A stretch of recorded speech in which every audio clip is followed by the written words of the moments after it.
How many properties did you buy with the $400,000 inheritance that your husband left? Noah's voice cut through the Christmas scene as if time itself had frozen. My 18-year-old grandson stood there, eyes fixed on me, waiting for an answer I wasn't supposed to have. Or at least, that was the impression I wanted to give. "What are you talking about, honey?" I asked in a calm voice, looking him directly in the eye, while I felt everyone at the table hold their breath. Then he did something I never expected. He pulled a beat-up brown folder out of his backpack, the corners stained with moisture. He opened it calmly, almost ceremoniously, and spread a series of documents across the white tablecloth. Yellowed papers, official seals, signatures I recognized immediately. Arthur's original will. My Arthur. Jennifer dropped her fork.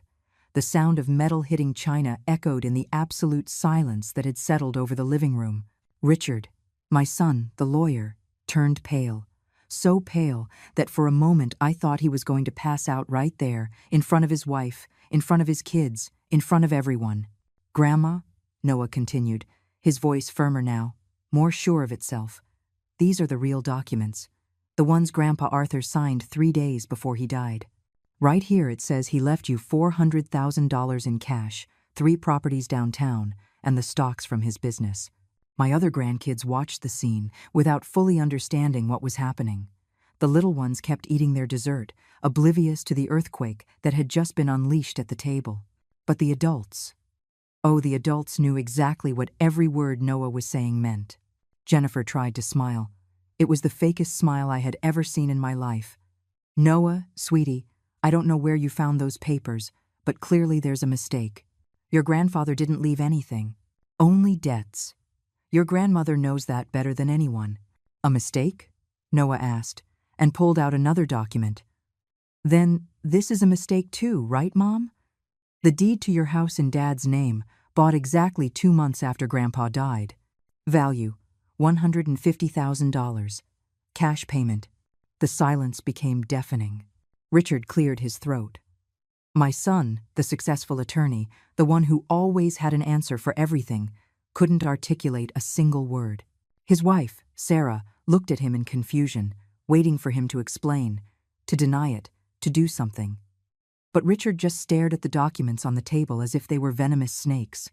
"And Uncle Richard," Noah continued, now holding a full file in his hands. "You bought a condo down on the Gulf Coast, $120,000, also in cash, 3 months after Grandpa died." I remained seated, still, hands on my lap. Everyone looked at me, expecting a reaction. Tears, screams, hysteria, something. But I just watched. Because the truth is, I already knew all of this.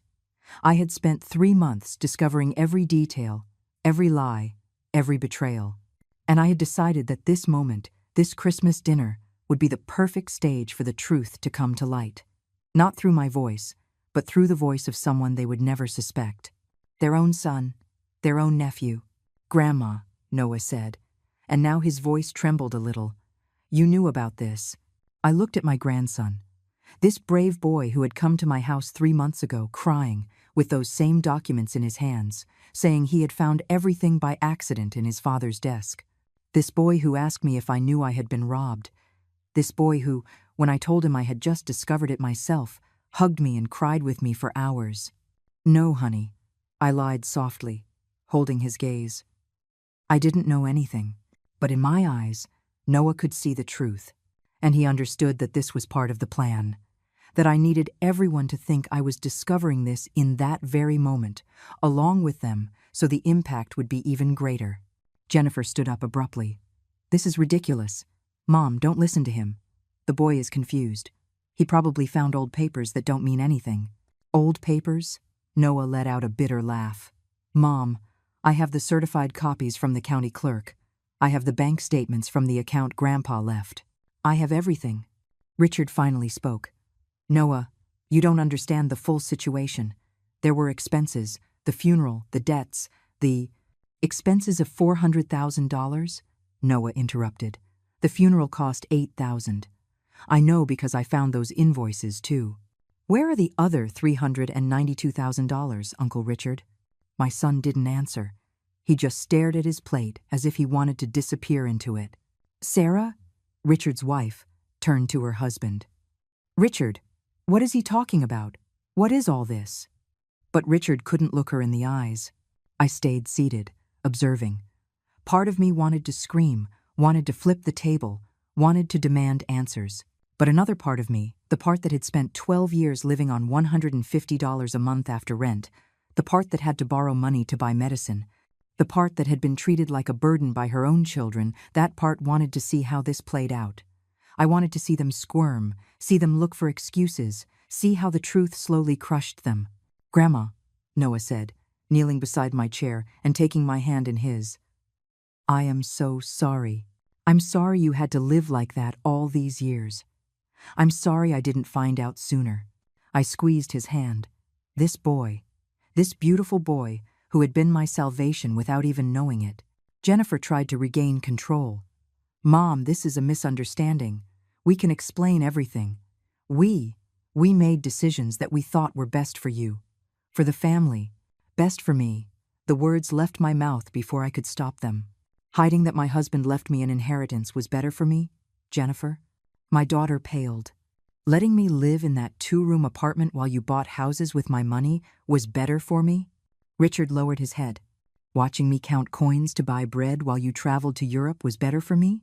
No one answered. The rest of the guests, the in-laws, the older cousins all watched the scene with a mixture of horror and fascination. Some had stopped eating. Others had stood up from the table in disbelief. Noah placed another document in front of me. Grandma, this is the fake will. The one they presented to the court. Look at the signature. It's not Grandpa's. I took the paper with trembling hands. Not because I was discovering this now, but because seeing it printed, official, with court stamps, made the betrayal even more real. My own daughter, my own son. They had forged their dead father's signature to rob me. Richard is a lawyer, Noah said, looking at his uncle. He knew how to do this. He knew how to file fake documents. He knew exactly what to do so no one would suspect. Richard exploded. You have no right to accuse me of anything. You're just a kid who doesn't understand how the world works. I understand perfectly how it works, Noah replied calmly. I understand that you and Mom robbed your own mother. I understand that perfectly. Jennifer began to cry, dramatic tears that I knew well. The same tears she used when she wanted to manipulate a situation. Mom, please, you have to understand. We thought you were too old to handle that much money. We thought that. Thought I was too old. My voice came out cold, controlled. Or you thought I was too stupid to notice. Silence. Because I am not stupid, Jennifer. I never was. My daughter looked at me with true fear in her eyes for the first time in 12 years. And in that moment, everyone at that table knew that something had changed. That the submissive mother, the compliant grandmother, the resigned widow they knew, didn't exist anymore. 12 years ago, I was a different woman. I remember perfectly the day Arthur died. It was a Tuesday in March, one of those gray days where the sky looks like it's about to cry but never does. He had left early that morning, like always, with his thermos of coffee and that smile that I had fallen in love with 42 years prior. He kissed me on the forehead and told me he'd be back for lunch. He never came back. The heart attack caught him in his office, among papers and projects, surrounded by those construction blueprints he loved so much. They called me from the hospital, but by the time I arrived, it was too late. My Arthur, my partner, my whole life, was gone without giving me time to even say goodbye. The following days were a blur of tears, paperwork, and people coming and going from my house. Jennifer took control of everything immediately. I remember thinking it was because she wanted to help me, because she knew I was shattered, incapable of making decisions. My daughter organized the funeral, contacted the funeral home, called the relatives. Richard, my son, the lawyer, handled the legal papers. Don't worry about anything, Mom, Jennifer told me while bringing me tea and sleeping pills. We'll handle everything. You just rest. And I rested. I rested because I trusted them. Because they were my children. Because never, not even in my worst nightmares, did I imagine they were capable of what they did. A week after the funeral, Richard came to see me with a manila envelope. His face was serious, professional, the same one he used with his clients. He sat across from me in the living room, on the same sofa where Arthur used to read the newspaper on Sundays. "Mom, we have to talk about the financial situation," he said with a grave voice. I looked at him without understanding. What situation? Dad left debts. A lot of debts. I felt the world shift beneath my feet. Debts? What kind of debts? Richard pulled papers from the envelope. Documents I didn't understand, with numbers and legal terms that made me dizzy. Business loans. Investments that went wrong. The house has a mortgage we didn't know about. It's almost $300,000 in total. $300,000. The figure sounded impossible to me. Astronomical. Arthur had always been careful with money. Hardworking, responsible. How was it possible that he had left such a disaster? But the house, the business, everything else. Everything will have to be sold to pay the debts. Mom, I'm sorry. I will do everything possible to salvage something, but the situation is complicated. Jennifer was sitting next to me, holding my hand. It's terrible, Mom. Dad never told us anything. He must have been very stressed, very worried. Maybe that's why. She didn't finish the sentence, but I understood what she was insinuating. Maybe that's why he had the heart attack. Because of the pressure, the debts, the weight of all that financial disaster. What am I going to do? I asked, and my voice sounded small, scared. Where am I going to live? Don't worry, Richard said. We'll find a small apartment for you. Something modest you can afford with the pension. And that was how I went from being the wife of a successful businessman to being a poor widow in a matter of weeks. The house where I had raised my children, where I had lived the best years of my life, was sold. The furniture, auctioned off. The memories, packed in boxes that ended up in a storage unit because the new apartment was too small for everything. The apartment Richard found for me was in an old building on the outskirts of the city. 2 tiny rooms, a kitchen where a person barely fit, a bathroom with cracked tiles. The windows looked out onto a dark alley where cats fought over trash every night. It's temporary, Mom, Jennifer assured me as she helped me unpack, until the situation improves. But the situation never improved. The first few months were the hardest, waking up every morning and remembering that Arthur wasn't there, that he would never be there again, that everything we had built together had disappeared, supposedly consumed by debts I never saw, never understood. The Social Security check I received left me with about $150 a month after rent. I had to choose between buying medicine or buying food, between paying the electric bill or the water bill. I learned to live with the minimum, to stretch every dollar until it couldn't stretch anymore. My children came to visit me, but less and less frequently. Jennifer arrived once a month, always in a rush, always in a hurry. She brought me some groceries, gave me a little cash, but never stayed more than an hour. I have so much work, Mom. The company is growing a lot. It's chaos, she would say, while constantly checking her phone. Richard was even worse. He came every 2 or 3 months, always with excuses. Important cases, business trips, unavoidable commitments. When he came, he looked at the apartment with a mixture of pity and disgust, as if my poverty were something contagious. The grandchildren didn't come either. They were busy with school, with their activities, with their lives. I was just the poor grandma living in that ugly building on the other side of town, the one who had nothing interesting to offer, no expensive gifts to give. Except Noah. Noah was always different. Since he was little, he was the one who stayed with me when the other kids got bored. The one who asked me things about my life, about Grandpa, about how things were before. The one who seemed genuinely interested in knowing me, not just visiting me out of obligation. When he turned 15 and could take the bus alone, he started coming to see me every week. He would arrive on Saturday afternoons with his backpack full of books and his shy smile. "Hi, Grandma. Do you have time for me?" I always had time for him. We sat in my small living room and talked for hours. About everything and nothing.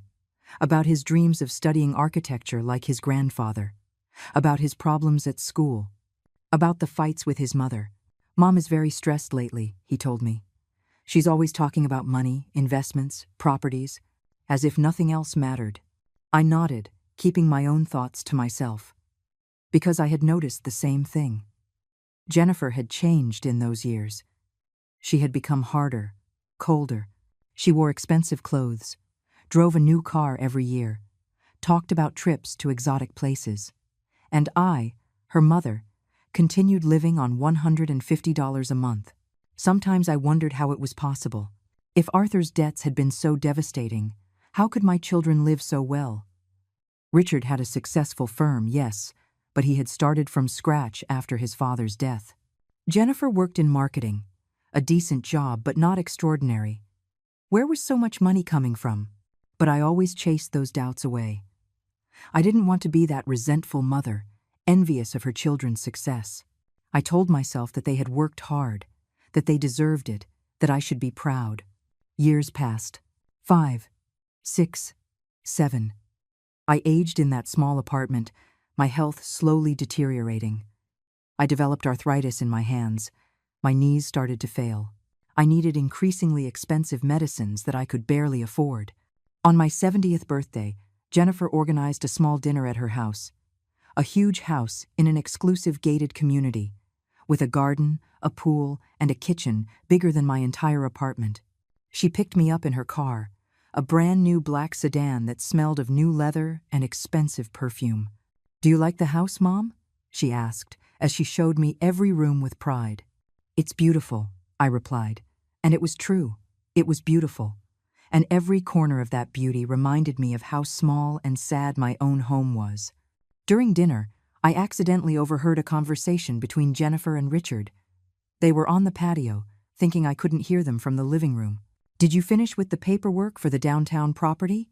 Richard asked. "Yes, the deed is ready. It was a good investment. The value already went up 30%. We should consider buying another one. The market is perfect." "With what money?" "We already used almost everything. There's some left. We could." They fell silent when they saw me approaching the glass door. "Everything okay, Mom?" Jennifer asked with a smile that was too bright. "Yes, just looking for the bathroom," I lied. But that night I couldn't sleep. Their words spun in my head. Properties, investments. We already used almost everything. What had they used? What money were they talking about? I tried to convince myself it was nothing, that I was misinterpreting, that my tired mind was creating problems where there were none. But the seed of doubt was already planted. And 3 years later, that seed would grow to become a tree of bitter truths that would change everything. 3 months before that Christmas dinner, I was cleaning my small apartment when I found an old box under my bed. It was one of those shoeboxes I had saved years ago, full of papers I never had the courage to go through after Arthur's death. Old invoices, receipts, cards he had written to me. Every paper was a memory that hurt to touch. But that day, for some reason I still don't fully understand, I decided it was time to face the past.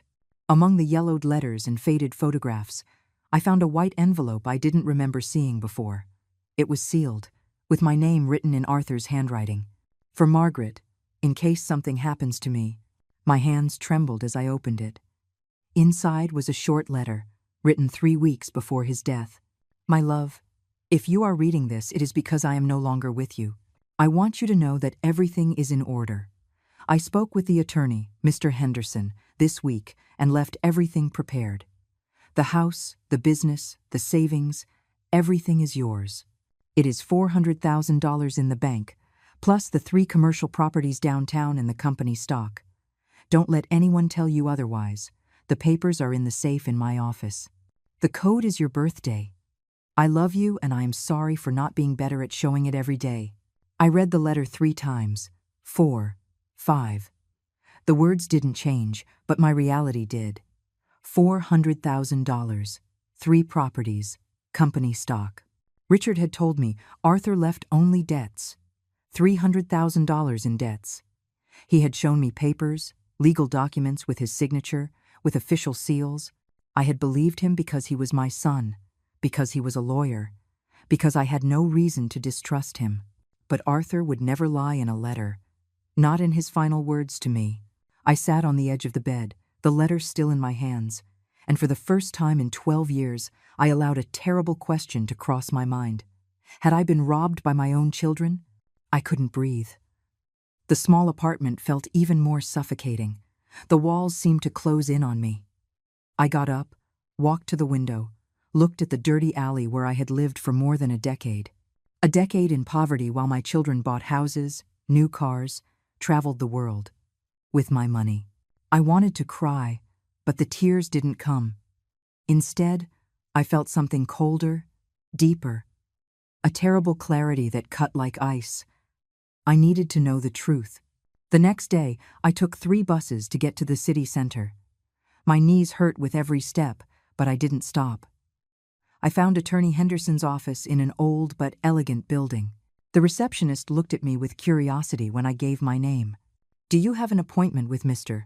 Henderson?" "No, but tell him I am Margaret Turner, Arthur Turner's widow." Something changed in her expression. "One moment, please." 5 minutes later, I was sitting in front of Mr. Henderson, a man of about 65 with thick glasses and an expression of genuine surprise. "Mrs. Turner," he said, and there was something in his voice I couldn't identify immediately. "I didn't expect to see you here. I thought that, well, after 12 years, I assumed you had decided not to contact me." "Decided not to contact you?" I asked, confused. "I never knew of your existence until yesterday." Now, it was his turn to look confused. "But your son Richard came here 2 weeks after your husband's funeral. He told me that you preferred for him to handle all legal matters, that you were too distraught to deal with these issues." The ice in my chest expanded. "What legal matters?" Mr. Henderson took off his glasses and looked directly at me. "Mrs. Turner, your husband left a very clear will. Everything to you. $400,000 in cash, 3 commercial properties downtown, and 50% of the stock in his construction company. I prepared all the documents personally." "And what happened to those documents?" "Your son Richard told me he would handle the entire legal process. He asked me for copies of all the papers. I gave them to him, assuming he was acting on your behalf, with your consent." My voice came out barely as a whisper. "Do you still have copies of those documents?" "Of course. I keep all my files for 20 years. I need to see them. I need copies of everything." Mr. Henderson stood up from his chair. "Mrs. Turner, are you telling me that you never received your inheritance?" I couldn't answer. I just nodded my head while the tears finally began to fall. 40 minutes later, I walked out of that office with a folder full of documents. Arthur's original will with his authentic signature. The deeds to the properties that should be in my name. The stock certificates. The bank statements showing the $400,000 deposited in an account I never knew existed. And the most devastating thing of all, a document that Richard had presented to the court. A fake will where Arthur supposedly left everything to be split equally among his direct heirs due to significant debts that must be settled. The signature was so similar to Arthur's that it almost fooled the eye. Almost. But I had seen his handwriting thousands of times in 42 years of marriage. I knew every curve of his letters, every angle of his flourish. That was not his signature. I walked through the downtown streets aimlessly for hours. I passed in front of the 3 properties that should be mine. One was a clothing boutique, another, a small but popular restaurant. The third, offices rented to different businesses. All generating income, all stolen from me. I sat on a bench in Central Park as the sun began to set. Around me, people lived their normal lives, families with children, young couples, old men feeding pigeons. And me, sitting there with a folder proving that my children had deliberately destroyed my life. I couldn't go to the police yet. Richard was a lawyer. He knew judges. He had connections. If I accused him without preparation, he would find a way to manipulate the situation, to make everything look like a misunderstanding, to paint me as a confused old woman. I needed a plan. I needed more proof. I needed to be smart. That night, in my small and cold apartment, I took out all the papers Mr. Henderson had given me and studied them one by one. I took notes. I made a timeline. I calculated dates. Jennifer's house had been bought 2 months after Arthur's death. Price, $150,000. Cash payment. Richard's condo on the coast, 3 months later, $120,000. Also in cash. The properties that should be mine had been transferred to a shell company that then sold them to different buyers. All the papers signed by Richard as the legal representative of the estate. My son had used his legal knowledge to rob me. He had forged documents. He had lied to a judge. He had built an entire structure of fraud to take away what my husband had worked his whole life to leave me. And Jennifer had been an accomplice. She knew perfectly well where the money for her new house, her cars, her trips came from. She had watched me live in misery for 12 years and never said a thing. I sat on the old sofa in my living room with all those papers scattered around me, and I felt something I hadn't felt in over a decade. It wasn't just pain. It wasn't just rage. It was determination. They thought I was weak. They thought I was stupid. They thought they could manipulate me, rob me, and get away with it because I was just an old woman with no resources, no power, no voice. They were wrong. That night, I didn't sleep. I stayed up planning every step of what would come next. And for the first time since Arthur's death, I smiled. Because I also had a plan, and they had no idea what was coming for them. The next morning, I called Mr. Henderson and asked for an urgent meeting. This time, I arrived with a notebook full of questions and a mental clarity I hadn't had in years. I need to get back what is mine, I told him bluntly, but I need to do it the right way. I can't just accuse my children without having everything absolutely documented. Mr. Henderson looked at me with a mixture of respect and sadness. Mrs. Turner, what your son did is fraud. Forgery. This could send him to prison. I know, I replied, and my voice sounded firmer than I expected. But before going to the authorities, I need to understand exactly what they did, how they did it, and where every penny of my money is now. That is going to require investigation. Perhaps a private investigator. Do you know one? He gave me the contact for an investigator named Detective Miller, a man of about 50, ex-police, with experience in family fraud cases. We met that same afternoon in a discreet coffee shop downtown. Mrs. Turner, he said after listening to my full story, cases like this are more common than people think. Children stealing from elderly parents, especially when there are inheritances involved. But rarely do the victims have the courage to do anything about it. I don't want to just recover my money, I told him, surprising myself with the coldness of my own words.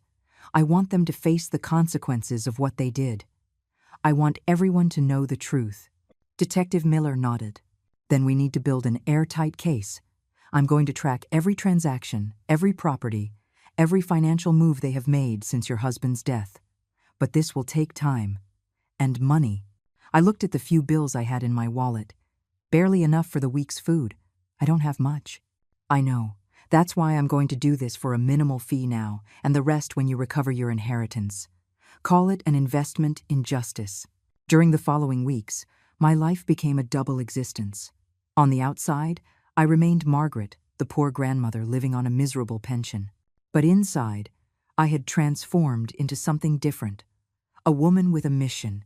Detective Miller worked fast. Every few days he handed me new reports, new evidence, photographs of the properties my children had bought, bank documents obtained from sources he never fully explained, records of money transfers. Your son Richard is smart, he told me one afternoon while we reviewed the papers in my small living room, but he left trails. They always leave trails. Look at this. He showed me bank statements from an account in the name of a company called MJ Construction, Arthur's initials, maybe implying Margaret and Jose, or similar. Richard had created a shell company using his dead father's name. This account received the $400,000 3 days after your husband died. Then, the money was divided into several transfers, $150,000 to an account that later bought Jennifer's house, $120,000 used for Richard's condo. The rest was invested in the 3 commercial properties that should be yours. And those properties? They are now under a complex legal structure. Different companies, different names, but they all lead back to your children.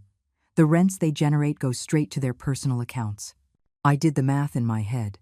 12 years of rent from 3 commercial properties downtown. It had to be hundreds of thousands of dollars extra. How much have they made in total? I asked. Miller checked his notes. Conservatively, between the rents and the property appreciation, I'd say close to $700,000. $700,000, while I counted coins to buy bread. But the rage I felt in that moment wasn't hot or explosive. It was cold, calculated. I watched them for weeks without them knowing. When Jennifer came to visit me with her expensive clothes and perfectly manicured nails, I smiled and accepted the $50 she gave me like charity. When Richard called with his usual excuses for not visiting, I told him not to worry, that I understood he was busy. But inside, every interaction was recorded in my memory as evidence of their betrayal. Detective Miller taught me something crucial. In family fraud cases, what hurts the most isn't losing the money. It's the betrayal. And that betrayal needs to be exposed publicly for justice to be complete. He was right. I didn't just want my inheritance back. I wanted their spouses to know, their children to know, their friends, their neighbors, their colleagues to know what kind of people they really were. When do we confront them? Miller asked, after 6 weeks of investigation. Not yet, I replied. I need the perfect moment. A moment where they can't escape, where they can't deny it, where everyone who matters is present to see their true faces. That was when I remembered Christmas was coming. Jennifer always organized a big dinner. She invited the whole family. It was her moment to show off her beautiful house, her perfect life, her generosity as a hostess. Christmas dinner, I said aloud. That's where we'll do it. But I needed something else. I needed an ally inside the family, someone who could help me without raising suspicion. That was when Noah came to visit me one Saturday afternoon, as he always did. My 18-year-old grandson, the only one who truly cared about me, sat on the sofa, and I noticed he was hiding something in his backpack. "Grandma," he said with a trembling voice, "I need to show you something. I found this in my dad's desk, and I don't know what to do." He pulled out a folder. Inside were documents I recognized immediately: copies of the fake will, bank statements, property deeds. I was looking for a cable for my computer in his office, and I found this folder in a locked drawer. The lock was broken. "Grandma, these papers say Grandpa left you a lot of money. You knew this?" I looked at my grandson, this honest boy who had discovered by accident the same thing I had taken weeks to investigate. And in that moment, I made a decision. "Yes, Noah, I know everything."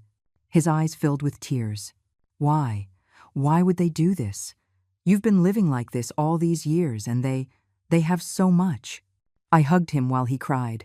This kid who still believed in goodness, in family, in justice. And I told him everything. The real will, the investigation, the plan. "I need your help," I told him finally. "I need you to be the one to ask the first question at Christmas dinner, when everyone is present, the one to put the documents on the table. They won't expect it coming from you." Noah wiped his tears. "What do you want me to do exactly?" I explained every detail of the plan. How he had to arrive with the documents hidden in his backpack. How he had to wait until everyone was seated, comfortable, confident, and then ask the question that would change everything. "How many properties did you buy with the inheritance of $400,000 that your husband left?" We practiced the scene several times. Noah was nervous, but determined.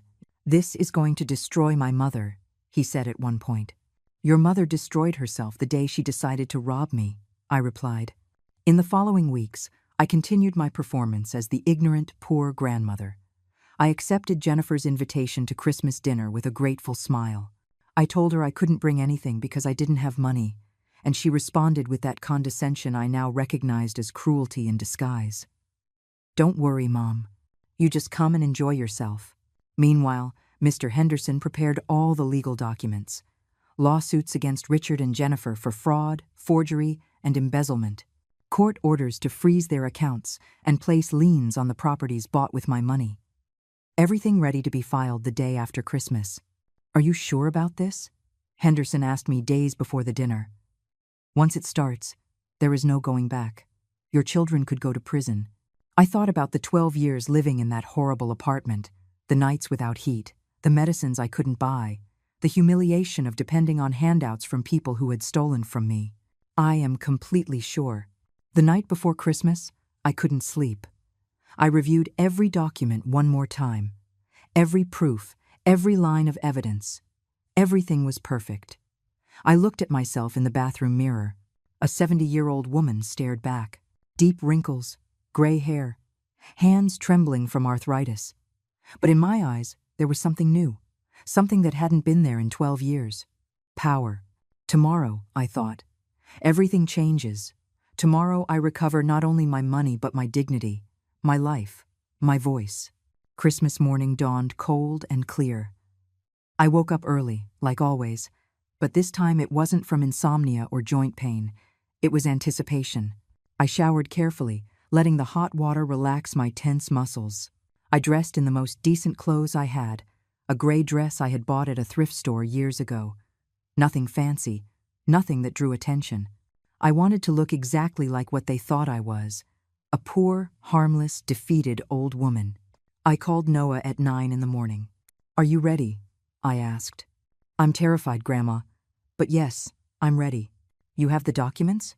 "All of them." "I put them in my backpack, like you said. Mom thinks they're books to read after dinner." "Perfect. Remember, wait for my signal. When I touch my necklace 3 times, that's when you start." "I know. We've practiced 100 times."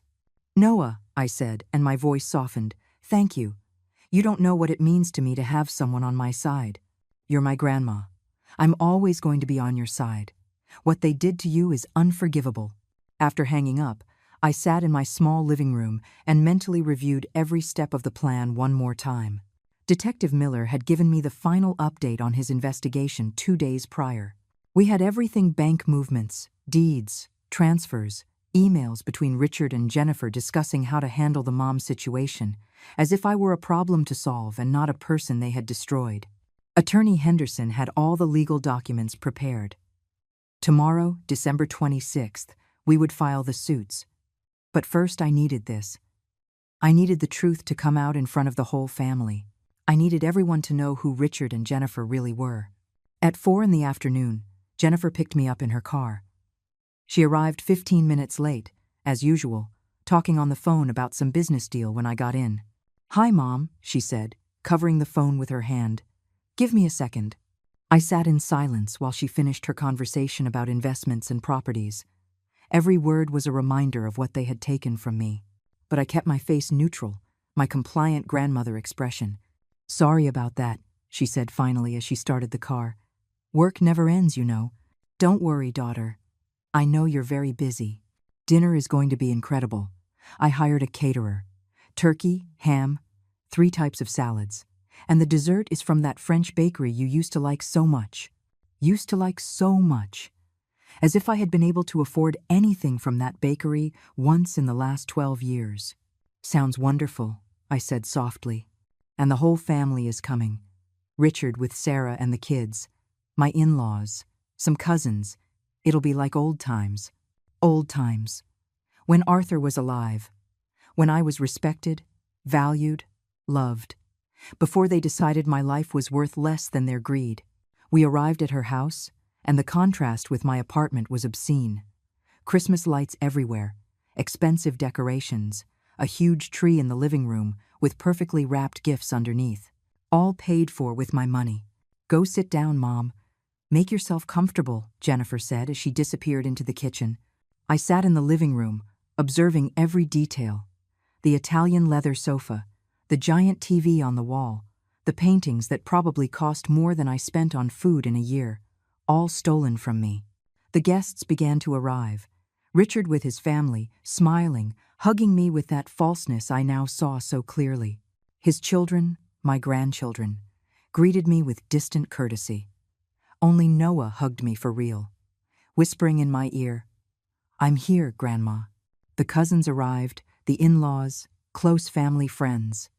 The house filled with noise, laughter, superficial conversations about vacations and business. And I sat in my corner, watching, waiting. During appetizers, I heard Richard talking to a cousin about his new car. "It's this year's model, bought it in cash. Excellent investment." Investment. My money turned into his toy. Jennifer was showing the other women photos of her last trip to Europe, Paris, Rome, Barcelona. 2 weeks of luxury while I rationed how many pills I could take a day to make them last until the end of the month. No one asked me how I was. No one wanted to hear about my life. I was just an obligatory ornament at their celebration, the poor mother they had to invite for appearances. Finally, we sat down to dinner. Jennifer had set the table with white linens, fine china, crystal glasses, everything perfect, everything elegant. They assigned me a spot at the head of the table, a position of honor that was pure irony. The food was served, and the noise of conversation filled the dining room. Everyone eating, drinking, celebrating. Richard made a toast to family, to unity, to the year's blessings. The words made me nauseous. I waited. I ate slowly, watching for the perfect moment. Everyone was relaxed now, comfortable, with a few glasses of wine in them. Their defenses were down. Richard was laughing at some joke. Jennifer looked radiant, the perfect hostess. I looked at Noah across the table. He looked back at me, the question clear in his eyes. Now, I touched my necklace. Once. Twice. 3 times. Noah swallowed hard, put his fork down on his plate, and stood up slowly. The movement caught the attention of a few people. Jennifer looked at him curiously. "Noah, what's wrong, honey?" she asked. My grandson took a deep breath. I could see his hands trembling slightly as he reached for his backpack on the floor next to his chair. The whole table was watching him now. "I have a question for Grandma," he said, and his voice came out firmer than I expected. "A question?" Jennifer smiled, confused. "Well, go ahead." Noah pulled the folder out of his backpack. He put it on the table, but didn't open it yet. He looked at me one last time. I nodded, almost imperceptibly. "Grandma," he said in a loud, clear voice, and now everyone at the table was completely silent. "How many properties did you buy with the inheritance of $400,000 that Grandpa Arthur left you?" The silence that followed was absolute, as if someone had pressed a pause button on reality. No one moved. No one breathed. Richard had frozen with his fork halfway to his mouth. Jennifer paled instantly, her hand gripping the wine glass so hard I thought it would shatter. "What are you talking about, honey?" I asked softly, following the script we had practiced. Noah opened the folder. He pulled out the first document, Arthur's original will, and placed it on the white tablecloth so everyone could see it. "I'm talking about this, Grandma. Grandpa's will, the real one." The words floated in the air like toxic smoke. Someone dropped a utensil. The sound of metal against the plate was deafening in the silence. Richard tried to speak. "Noah, I don't know where you got that, but—" "I got it from your desk, Dad," Noah interrupted. And now, there was zero hesitation in his voice. "From the locked drawer. The one you thought no one else could open." Sarah, Richard's wife, looked at her husband with a confusion that was quickly transforming into something darker. "Richard, what is he talking about?" But Richard couldn't answer. He just stared at the documents on the table like they were vipers. Noah continued, pulling more papers from the folder. "Here are the bank statements. $400,000 deposited in an account 3 days after Grandpa died. And here he placed another document. The transfers. $150,000 to an account that later bought this house, Mom." Jennifer stood up abruptly. "This is absurd. I don't know what game you're playing, but—" "A game?" Noah's voice rose in volume. "Robbing your own mother is a game to you?" The other guests watched the scene with fascinated horror. The cousins, the in-laws, everyone processing what they were hearing. "And you, Dad," Noah put more documents on the table. $120,000 for your condo on the coast, also in cash. Where did you get that kind of money if you had both just started your careers 12 years ago? The silence was now heavy, dense, impossible to break.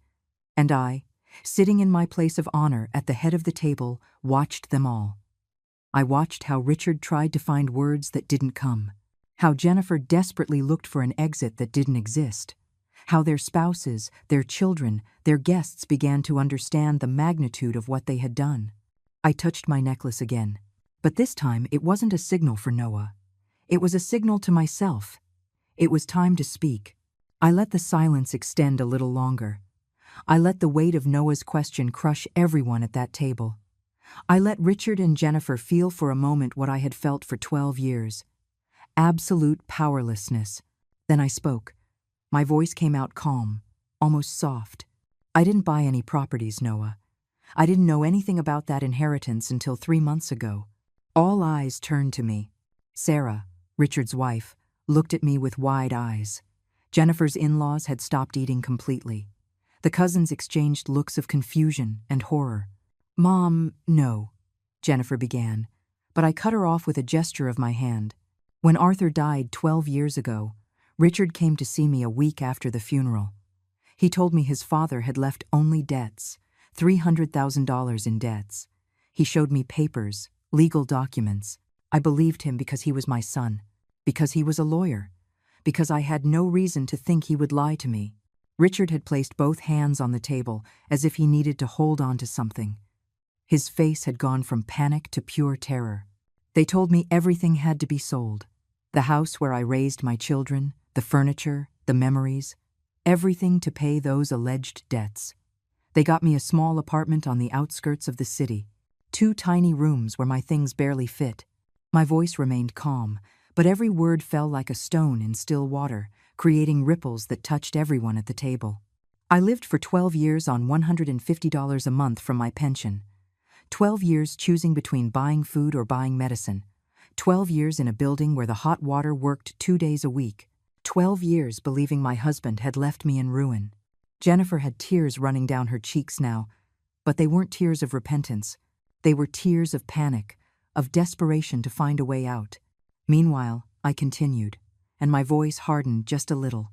My children bought houses, new cars, traveled to Europe, dined in expensive restaurants, and when they came to visit me in my horrible apartment, they gave me $50 as if it were charity, as if they were generous for helping their poor mother. One of the cousins let out a choked sound. His wife had her hand over her mouth, horrified. "But 3 months ago," I said, and now I looked directly at Richard, "I found a letter from your father. A letter he wrote 3 weeks before he died. In it, he told me he had left everything arranged. That everything was for me. $400,000. 3 properties, the shares of his company." Sarah turned to her husband. "Richard, tell me this isn't true. Tell me there is an explanation." But Richard couldn't speak. He just shook his head. But it wasn't clear if he was denying the accusations or simply denying that this was happening. "I went to see Arthur's lawyer," I continued. "Mr. Henderson. He showed me the real will, the one Arthur signed with his own hand, with his true signature, and he showed me something else." I paused, letting the tension build. He showed me the fake will Richard presented to the court, with a forged signature of Arthur's, with invented clauses about debts that never existed. Jennifer's in-laws stood up. "We didn't know anything about this," the father-in-law said, looking at his son's wife with disgust. "We thought you had worked hard for everything you have." "And we did work," Jennifer shouted suddenly, standing up. "We worked very hard. Mom, you don't understand. There were expenses, complications." "What complications?" My voice cut the air like a whip. "What expenses justify stealing $400,000 from your own mother?" Jennifer opened her mouth, but no sound came out. "What expenses justify forging your dead father's signature?" I continued. "What expenses justify letting me live in misery for 12 years while you spent my money?" Richard finally spoke, and his voice sounded desperate. "Mom, we were going to give you more money eventually. We just needed time to invest, to grow the capital." "Time?" I repeated, and now I let the rage I had been holding back for months filter into my voice. 12 years wasn't enough time, Richard? Or were you planning to wait until I died? The silence that followed was brutal. Noah pulled more documents from the folder. "Here are the deeds to the 3 commercial properties Grandpa left. They should be in Grandma's name, but they are registered under a shell company Dad and Aunt Jennifer created. A store, a restaurant, offices all generating rent for 12 years. "How much?" someone asked. It was one of the cousins, his voice trembling with disbelief. "How much have they made with those properties?" "Close to $400,000 extra," I replied. "That's without counting the appreciation of the properties themselves." The numbers floated in the air. $800,000 total, maybe more. The guests began to murmur among themselves. I heard fragments of conversations. "I can't believe it. How could they?" "Poor Margaret." Sarah stood up, backing away from Richard as if his proximity burned her. "Are you telling me we bought our condo with stolen money? That everything we have comes from robbing your mother?" Richard tried to take her hand, but she pulled it away sharply. "Don't touch me." Jennifer's husband, who had been sitting in silence this whole time, finally spoke. Jennifer, this house? I didn't know, Jennifer lied desperately. I thought the money came from legitimate investments, Richard told me. Liar. Noah's voice cut through her words. Here are the emails between you two, discussing how to split the money, how to keep Grandma in the dark, how to make sure she never knew the truth. He pulled out printed sheets with email messages. He spread them on the table. I could see fragments from where Saturday Mom can't find out. We need to keep her on a tight budget so she doesn't suspect. If we give her too much, she'll start asking questions. Every message was a stab wound, but I had already read them all. I had already cried over every cruel word, every calculated conspiracy. Now only the final part of the plan remained. The other grandchildren, Richard and Jennifer's kids, looked at their parents with a mixture of shame and horror. Jennifer's oldest daughter, 15, had tears in her eyes. Mom, how could you? But Jennifer didn't answer. She just cried, hands covering her face, shoulders shaking. Richard tried one last defense. This is more complicated than it looks. There were legal considerations, difficult decisions. Enough, I said, and my voice cut through all the others. Don't insult my intelligence with more lies, Richard. Not after 12 years. Not after everything you have done. I stood up slowly. My knees protested, my back hurt, but I stood tall. All eyes were on me. Do you know what is saddest about all this? I asked, looking around the table. It's not the money. Money can be recovered. It is the betrayal. It is knowing that the two people I brought into the world, whom I loved unconditionally, whom I would have given my life to protect, robbed me without a second thought. Richard had put his head between his hands. Jennifer sobbed openly now. It is knowing that you watched me suffer for 12 years and felt nothing. That you saw me count coins to buy bread while you drank $100 bottles of wine. That you watched me grow old in loneliness and misery and thought it was an acceptable price for your comfort. The other grandchildren, especially the little ones, watched the scene without fully understanding, but feeling that something terrible had been revealed. Grandma, whispered Richard's youngest daughter, an 8-year-old girl. Did my daddy steal from you? The question, asked with that childhood innocence, seemed to break something in Richard. He covered his face with both hands and began to cry, great heaving sobs that shook his whole body. But I felt no compassion, not yet, perhaps never. Yes, sweetie, I answered softly. Your daddy stole from me, and your aunt too. Jennifer's husband stood up. I need to get out of here. I can't be in this house knowing it was bought with stolen money. Wait.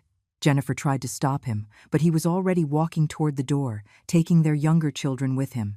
Sarah did the same, gathering her kids. Let's go. Now. Sarah, please. Richard tried to follow her, but she turned with a fury I had never seen in her. No. Don't talk to me.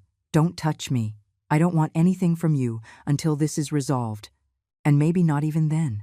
The guests began to get up. Uncomfortable, horrified, wanting to escape this scene that had turned a Christmas dinner into a nightmare. And I stayed standing at the head of the table, surrounded by half-eaten plates and overturned glasses, watching my family disintegrate before my eyes. But this was only the beginning. The guests left the house in silence, avoiding looking me in the eye, as if my pain were something contagious. Jennifer's in-laws stopped briefly in front of me. Margaret, we are so sorry. We had no idea, the mother-in-law said, touching my arm with genuine compassion. I know, I replied simply. When most had gone, only Jennifer, Richard, Noah, and I remained. The huge house felt suddenly empty, the silence interrupted only by Jennifer's sobs. Noah, I said softly, can you bring the rest of the documents from my bag? I left them in the entryway.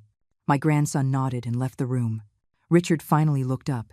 His eyes were red, swollen. Mom, I don't know how to explain to you. You don't have to explain anything to me, I said, my voice cold as ice. I already know everything. I've known everything for 3 months. Every transaction, every lie, every move you made. Jennifer raised her head sharply. 3 months? You've known for 3 months and didn't say anything? I learned from the best, I replied. You lied to me for 12 years. I lied to you for 3 months. Doesn't seem fair? Noah returned with my bag and pulled out another folder, much thicker than the first. I put it on the table, next to the abandoned plates.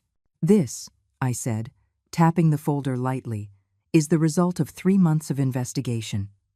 I hired a private investigator. Detective Miller, ex-police, specialized in family fraud." Richard paled even more, if that was possible. "Mom, hiring a detective, that's excessive." "Excessive?" I interrupted. "More excessive than forging your dead father's signature? More excessive than creating shell companies to hide stolen properties?" I opened the folder and pulled out the first document. A photograph of Jennifer's house taken from the street, with date and time stamped.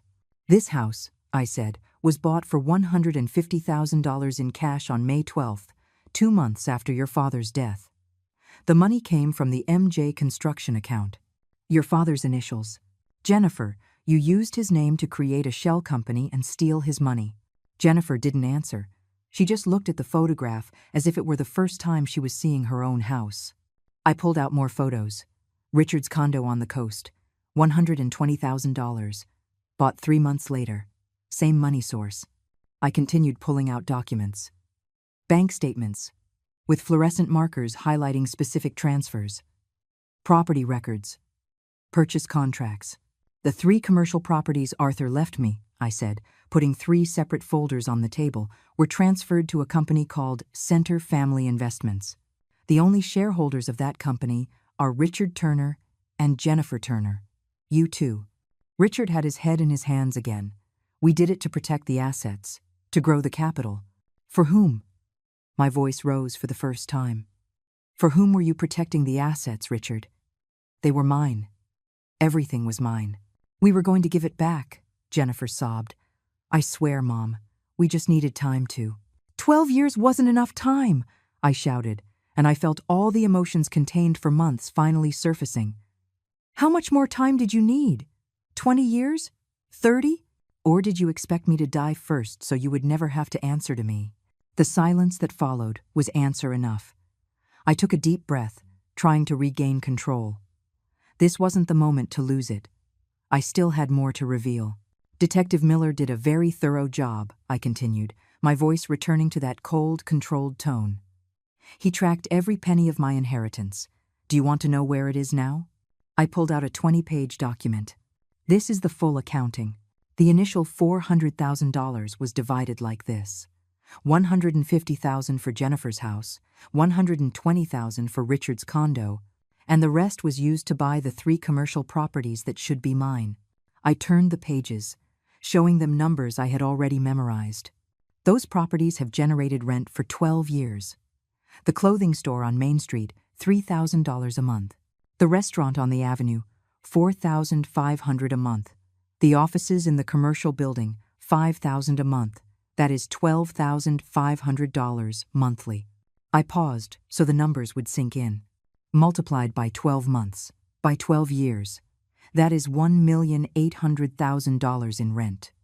Plus the appreciation of the properties, which are now worth double what they cost originally. Richard had stopped crying. He just stared at the table with empty eyes, as if he finally understood the magnitude of what they had done. "In total," I said, my voice clear and strong, "you stole approximately $2,200,000 from me." Jennifer let out a moan. "It's not that simple, Mom. There were expenses, property maintenance, taxes, all paid with the rent," I interrupted. "Miller has the records. Everything is documented. Every expense, every payment, every transfer. And you know what he discovered that I found particularly interesting?" I pulled out another document. "He found that you two met every month to divide the profits from the properties. 50% for each. I have photographs of those meetings. I have recordings of your conversations where you discuss how to keep me in ignorance."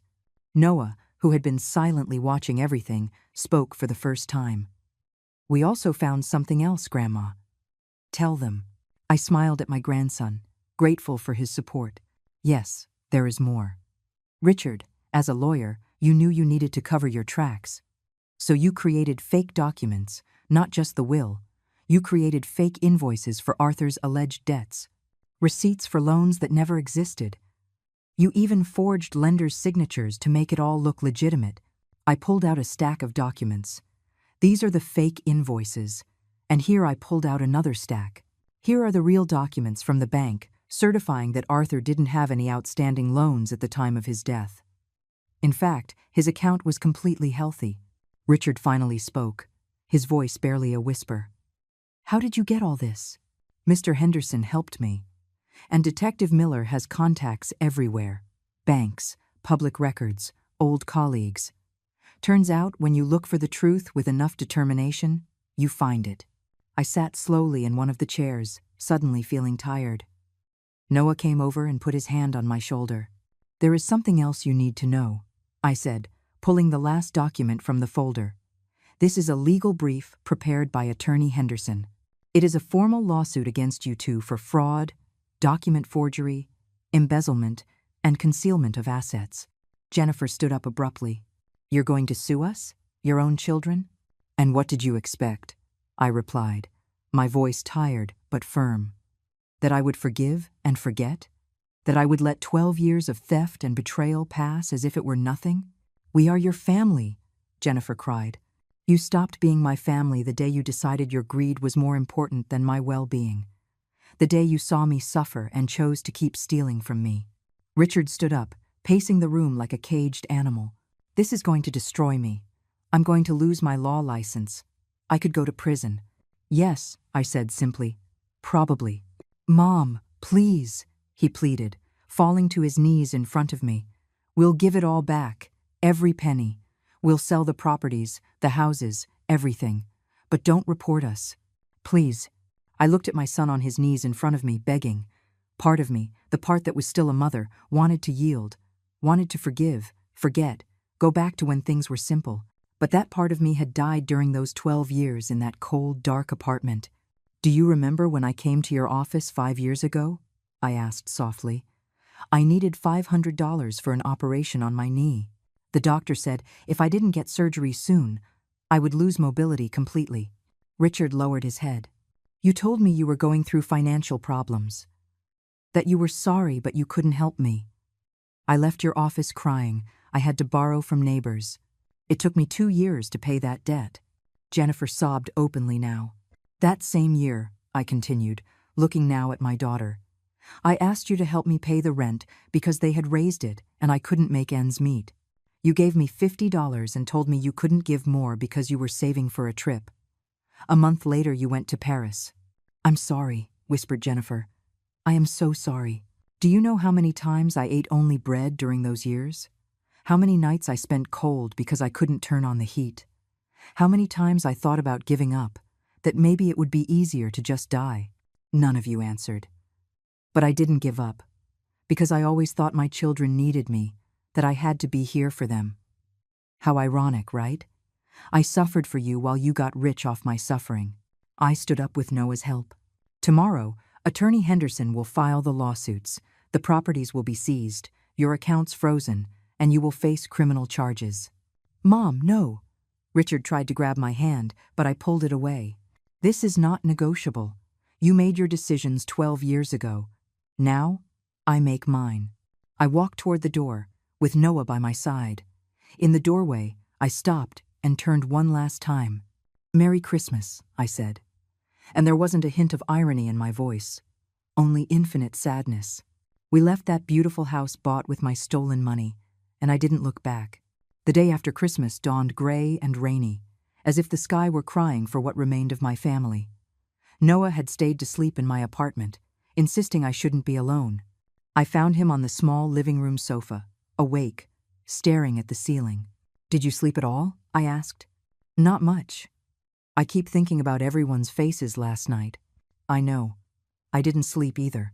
I made coffee with the little I had, and we sat together in silence. At 9 in the morning, my phone rang. It was Mr. Henderson. Mrs. Turner, everything is ready. We have an appointment at the courthouse at 11. Are you ready? Completely. Noah insisted on accompanying me. We took 2 buses downtown, under the persistent rain. The courthouse was an imposing gray stone building that had always intimidated me. But that day, for the first time in 12 years, I didn't feel fear. Attorney Henderson was waiting for us on the steps, with 2 huge folders under his arm. Margaret, Noah, let's go in. We have a lot to do. During the next 3 hours, I signed documents. Civil suits against Richard and Jennifer, criminal complaints for fraud and forgery, requests for property liens, orders to freeze bank accounts.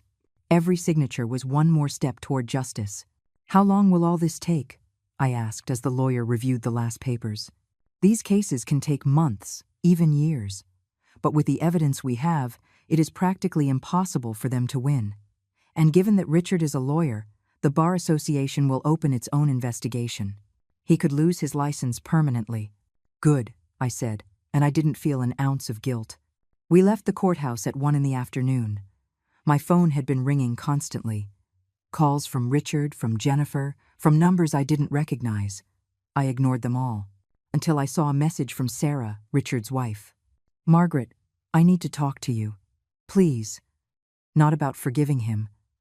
About something else. I replied with the address of a coffee shop near the courthouse.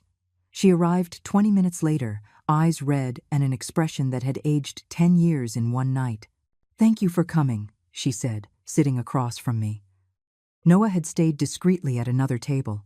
What do you need, Sarah? I need you to know that I didn't know anything. Nothing. Richard told me his business was doing very well, that he had made smart investments. I believed him because he was my husband, because I trusted him. I believe you. The condo on the coast, she continued, her voice breaking. He bought it as a surprise for our anniversary. He took me there blindfolded. I cried with happiness, thinking he had worked so hard to give us that.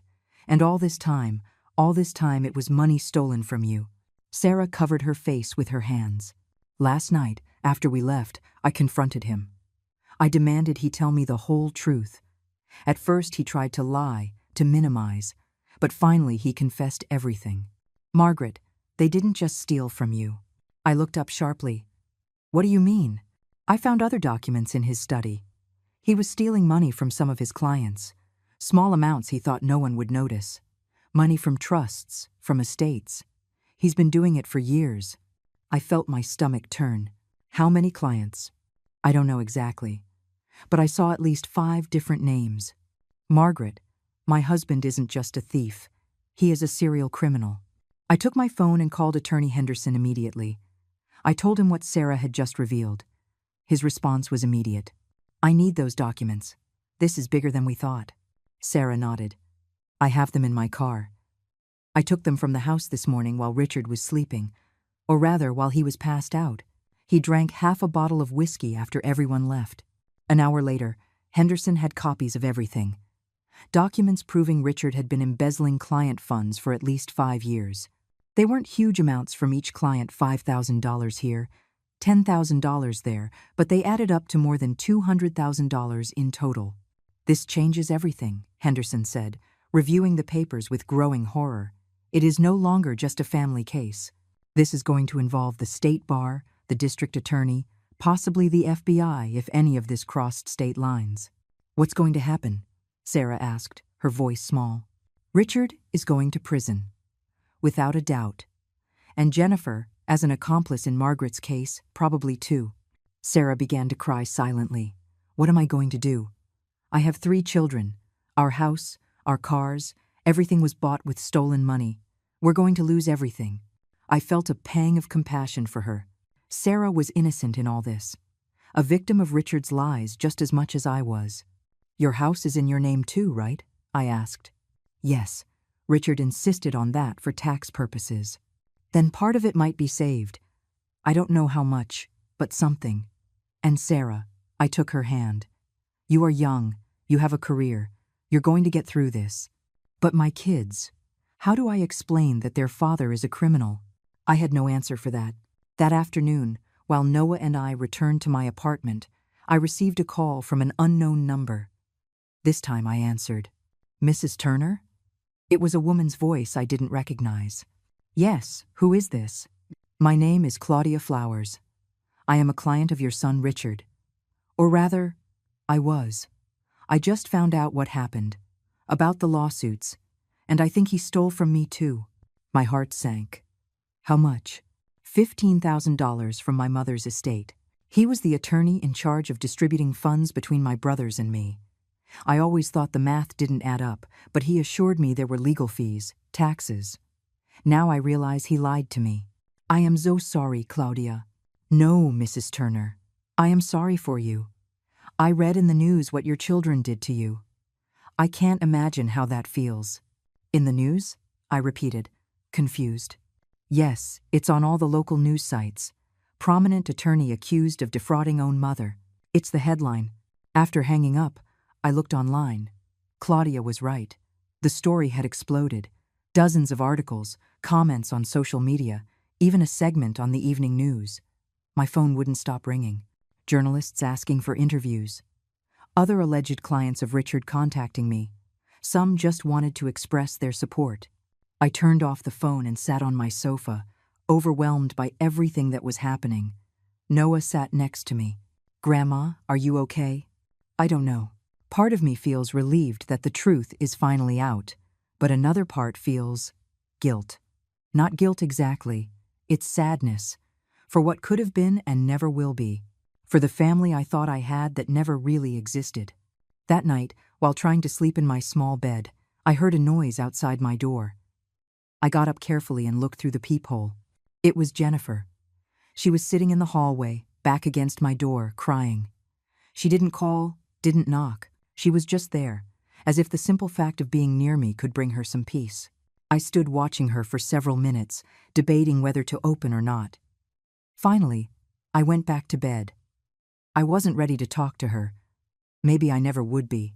The next morning, when I opened the door to leave, I found a letter slid underneath, Jennifer's handwriting. Mom, I know I don't deserve your forgiveness. I know what we did is unforgivable. I'm not going to ask you to forget or to give us another chance. I just want you to know that I am sorry. I am sorry more than words can express. I am going to spend the rest of my life regretting what I did to you. I love you, Mom. I always loved you. And that is the part that hurts the most, knowing that I hurt the person I love most in this world. Jennifer. I folded the letter and put it in my bag. I didn't know if I would ever read it again, but I couldn't throw it away. 2 days later, I received the call from Attorney Henderson I had been waiting for. Margaret. The court approved the lien on all properties. Richard and Jennifer's accounts are frozen, and there is more. 3 additional clients of Richard have come forward with fraud claims. The state bar suspended his license effective immediately and opened a formal investigation. And Jennifer. She is cooperating completely with the authorities. She is handing over all documents, all records. I think she hopes that will reduce her sentence. Her sentence. Margaret. Both are going to go to prison. The question is not if, but for how long. With the evidence we have, Richard could face between 5 and 10 years. Jennifer, as an accomplice, probably 3 to 5. The numbers floated in my mind. My children, in prison, for stealing from me. When? I asked. The trial will probably be in 6 months. But there is a preliminary hearing next week. I need you to be there. I'll be there. That night, sitting in my small apartment, I realized something. I no longer felt rage. I no longer felt pain. I only felt a strange peace. Justice was finally arriving. And I, against all odds, had survived to see it. 6 months later, I was sitting in the courtroom watching the judge hand down the sentence. Richard received 8 years in prison for fraud, forgery, and embezzlement of client funds. Jennifer received 4 years as an accomplice. Additionally, they had to return every penny they had stolen, plus interest and punitive damages. The total amounted to $2,400,000. I watched them being handcuffed, taken out of the room. Richard didn't look at me. Jennifer did. Her eyes sought mine for a moment, full of silent pleading. I didn't know if she sought forgiveness or just some sign that I still existed for her as a mother. I gave her neither. I just looked straight ahead until they disappeared. Noah was sitting next to me, holding my hand. How do you feel, Grandma? I answered honestly. Sad, but also free. The following weeks were a whirlwind of legal paperwork. The properties were returned to my name, the bank accounts transferred. Every signed document, was one more step toward recovering what should have always been mine. Mr. Henderson helped me sell the 3 commercial properties. The market had grown a lot in 12 years. What originally cost $200,000 was now worth close to $600,000. With the money recovered from Richard and Jennifer's accounts, plus the sales, I ended up with almost $2,800,000. More than Arthur had left me originally, but no amount of money could give me back the 12 lost years. I also sold Jennifer's house and Richard's condo. Sarah and her children were able to keep a small portion, enough for a modest apartment. Jennifer's husband had divorced her before the trial. He and the children moved in with his parents. With the money in my account, I made decisions. First, I left that horrible apartment where I had lived so much suffering. I bought a small but dignified house in a quiet neighborhood. 3 bedrooms, a garden with flowers, windows that let in the sunlight. Nothing luxurious, but it was mine. Really mine. I gave Noah $50,000 for his college. He cried and tried to refuse, but I insisted. You are the only one who defended me when I needed it most. This isn't a gift, it's what you deserve. I donated $100,000 to a shelter for homeless seniors. I had been so close to ending up there myself. With the rest of the money, I hired an honest financial advisor recommended by Mr. Henderson. We invested wisely. Nothing risky, nothing complicated. Just safe investments that would give me a stable income for the rest of my life. For the first time in 12 years, I didn't have to count coins to buy bread. I could pay for my medicines without anguish. I could turn on the heat without fear of the electric bill. But most importantly, I could live with dignity. Sarah visited me sometimes, with her kids. The children had questions she didn't know how to answer. Why is Daddy in jail? Why is Grandma mad at us? I'm not mad at you, I told them always. None of this is your fault. Noah became my constant companion.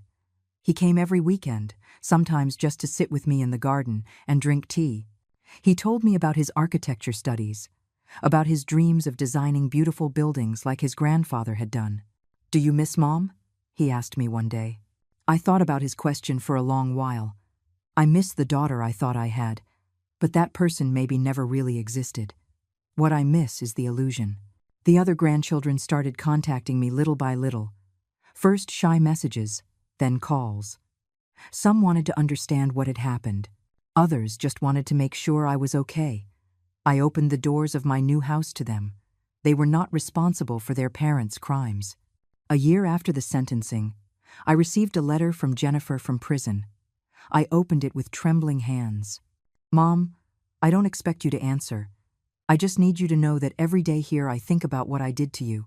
I see other women here, separated from their families, and I understand now the pain I caused you. I stole years of your life. I stole your dignity. I stole the quiet old age you deserved after a lifetime of work. There is no amount of time in prison that pays for that. But I want you to know that I understand now, and that if I could go back, I would do everything differently. I love you, Mom. I always loved you, even when I was hurting you. That is my cross, knowing I hurt the person I love most in this world. I put the letter in a drawer. I didn't answer. I wasn't ready yet, but I didn't throw it away either. 2 years after that Christmas dinner, I was sitting in my garden watching the sunset. I was 72 years old. My hair was completely gray. My hands shook more every day. My back was slowly curving. But I was free. Noah arrived with his girlfriend, a sweet girl named Emily. They brought me flowers and cake. Happy birthday, Grandma. The 3 of us sat in the garden, eating cake and talking about everything and nothing. About Noah's future, about his plans to graduate next year, about the possibility of a wedding. When I get married, Noah said, taking my hand. I want you to be the one to walk me down the aisle, not my father. Tears ran down my cheeks. It would be an honor. That night, alone in my house, I looked at myself in the bathroom mirror. The wrinkles were deeper, the tiredness more visible. But my eyes had something they hadn't had in years: peace. I hadn't forgiven completely. Maybe I never would. Richard and Jennifer had destroyed something that couldn't be repaired. But I had learned to live with that reality. I had learned that sometimes justice doesn't mean reconciliation. It simply means recovering what is yours, and moving forward. I had learned that family isn't always in the blood. It's in who defends you when you are down, in who cries your tears, in who stands by your side when everyone else turns their back. Noah was my family. Sarah and her children were my family. The other grandchildren who chose to know me despite everything were my family. Richard and Jennifer had been my children, but they no longer defined who I was. I sat on my bed, in my own house, in the life I had rebuilt from the ashes. And for the first time in 14 years, I smiled for real, because my name was no longer synonymous with victim. My name was no longer synonymous with shame or poverty or betrayal. My name was mine again. My life was mine again. And this story, the story of Margaret Turner, was just beginning.